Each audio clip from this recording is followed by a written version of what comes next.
90 کی دہائی میں پاک فوج کے لیفٹیننٹ جنرل مجیب الرحمان اپنے ہاتھ میں ایک دستاویزات لیے بے تابی سے ادھر ادھر گھوم رہے تھے۔ ان کا مشن پاکستانی کرکٹر عمران خان کو ایک بڑے ریفارمر کے طور پر لوگوں کے درمیان متعارف کروانا تھا۔ یہ دستاویزات گویا وہ بلیو پرنٹ تھا کہ جس کے تحت خان صاحب نے پاکستان کو ان بحرانوں سے نکالنا تھا جو جنرل ضیاء کے بعد آنے والے حکمرانوں کے نصیب میں لکھے گئے تھے، اور ان بحرانوں سے بچ نکلنا بظاہر بے نظیر بھٹو اور شریف خاندان جیسے حکمرانوں کے لیے ناممکن نظر آ رہا تھا۔ دوسری طرف لاہور میں شوکت خانم ہسپتال بنانے کا جنون عمران خان کو اس امر پر مجبور کیے رہا کہ وہ شریف خاندان سے کم از کم بظاہر اچھے تعلقات قائم رکھیں۔ نتیجتاً اس زمانے کے لوگوں نے کئی بار بڑے میاں صاحب کو یہ کہتے ہوئے سنا کہ انہیں یقین ہے کہ فاتح 1992 بے داغ، با کردار اور باغیرت انسان کچھ ہی دن میں پاکستان مسلم لیگ نون کا حصہ بن جائیں گے، مگر کچھ ہی سال بعد عمران خان میاں شریف گھرانے کے ایک بہت بڑے دشمن کے طور پر سامنے آئی۔ ایک وقت تھا کہ شرمائے لجائے عمران خان نواز شریف کے گھر ہونے والے زہرانوں میں دکھائی دیتے تھے، مگر اب اس بے باک کپتان کو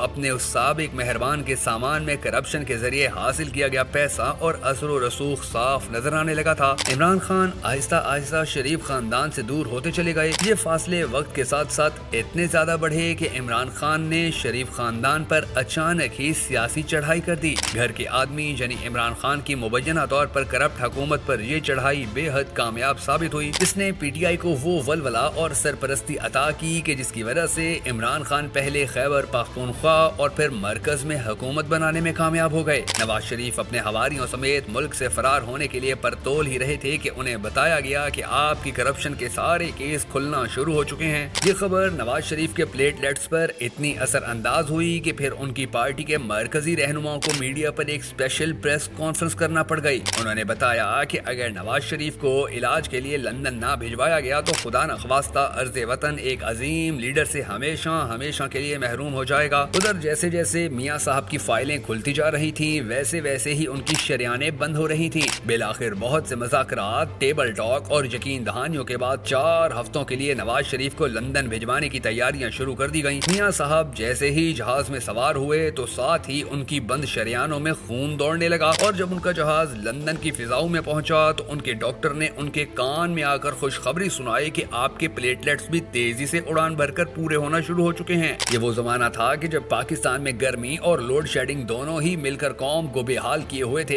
لہٰذا میاں صاحب کے لیے ضروری تھا کہ وہ کم از کم 4 سال لندن میں رہ کر ان دونوں مشکلات کے ختم ہونے کا انتظار کریں۔ 4 ہفتوں کا وقت بھی اچانک ایسے تھما کہ جس نے 4 سال مکمل ہونے کے بعد ہی آگے سرکنا شروع کیا، بالکل اسی طرح جس طرح عمران خان کو یقین دہانیاں کروا کر میاں صاحب کو لندن بھجوایا گیا تھا، ویسے ہی اب نواز شریف کو یقین دہانیاں کروا کر لندن سے پاکستان بھیجا گیا۔ اس زمانے عمران خان کی حکومت ختم اور ان کی پارٹی تتر بتر ہو چکی تھی۔ میاں صاحب کے جہاز کے لیے مطلع اور سیاست کے لیے حالات بہتر سے بہترین ہو چکے تھے۔ پاکستان پہنچنے پر ان کو وی وی آئی پروٹوکول اور عمران خان کو مزید کمزور کرنے کا کام خوش اسلوبی سے انجام دیا گیا۔ نواز شریف کے لیے سہولیات اور عمران خان کے لیے مشکلات کا ایک پہاڑ کھڑا کر دیا گیا تھا۔ میاں صاحب کو اعتماد دینے اور عمران خان کو ذہنی طور پر توڑنے کے سارے طریقے استعمال کیے جا رہے تھے۔ ان سب حالات میں میاں صاحب کی سیاسی کشتی کا پہلا سوراخ اس وقت کیا گیا کہ جب الیکشن میں ان کا چہرہ دکھا کر ووٹ چھوٹے میاں صاحب کے لیے ڈلوائے گئے۔ یہی وہ ٹرننگ پوائنٹ تھا کہ جس نے آسمان سے زمین پر آتے عمران خان کو دوبارہ بلند اور میاں صاحب کو زمین سے آسمان پر جاتے جاتے واپس کھینچنا شروع کر دیا۔ اس واقعے کو بیتے آج 2 سال سے زیادہ کا عرصہ گزر چکا ہے، لیکن آج بھی تمام تر سہولیات کے باوجود نواز شریف سیاسی تنزلی اور عمران خان سیاسی بلندی کے سفر پر گامزن ہیں۔ اب دیکھنا یہ ہے کہ آنے والے وقت میں تنزلی اور بلندی کا یہ سفر کہاں پر جا کر اختتام پذیر ہوتا ہے۔ بطور ایک باشعور پاکستانی آپ نے کمنٹ سیکشن میں یہ ضرور بتا دینا ہے کہ آپ ان حالات میں عمران خان کے ساتھ کھڑے ہیں یا میاں نواز شریف کے ساتھ۔